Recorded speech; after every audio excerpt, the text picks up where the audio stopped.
এই পরিবেশটা অনেক শুনশান, আমার পিছনটা অনেকক্ষণ ধরে চুলকাইতেছে, নিশ্চয়ই কোন একটা অঘটন ঘটবে।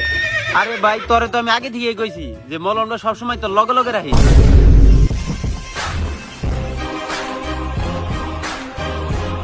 স্যার সাইডের খাতে থেকে কামলা থামলা দিয়ে এলেন নাকি? আরে না, স্যারে মনে হয় র্যাক ডে পালন করে আইছে। দেখছ না স্যারের চোখে মুখে রং লাগে রইছে। স্যার যে কি করছে ওটা তোরা পরীক্ষা শুরু হওয়ার পরেই বুঝবি।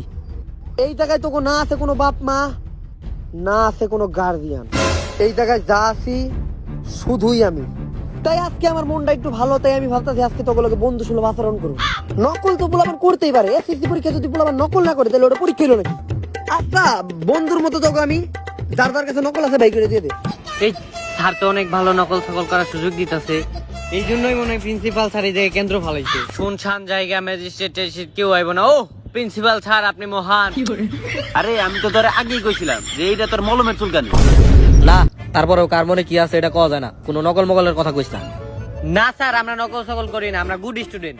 কে কতটা গুড স্টুডেন্ট ওটা পরীক্ষা শুরু হওয়ার পরেই বোঝা যাইব। আচ্ছা পরীক্ষার নিয়ম কানুন জানি কি ছিল শিক্ষা বোর্ডের মতে, যে হলে কোনো কলম আনা যাইব না। তো কলম আনছস কাটা কাটা তারা? স্যার আপনি কান্দে টান্দে খান নাকি? কলম দ্বারা কি দিয়ে লিখবো?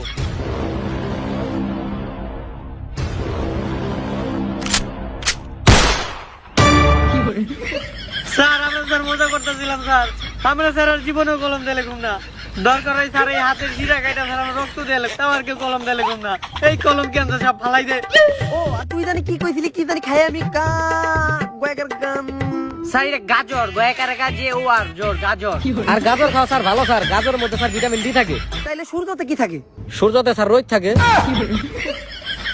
এই ও কিন্তু এটা ঠিক কইছে, সূর্যতে রইতে থাকে। আচ্ছা যাই হোক, তাহলে তোরা সবাই পদার্থ বিজ্ঞান পরীক্ষার জন্য রেডি হয়ে যা। কিন্তু স্যার আমরা পদার্থ বিজ্ঞান পরীক্ষা দিব কেমনে? আমরা তো আর্টসের ছাত্র। তোরা বাংলাদেশ থেকে হিন্দি গান শুনস, হ্যাঁ স্যার শুনি তো।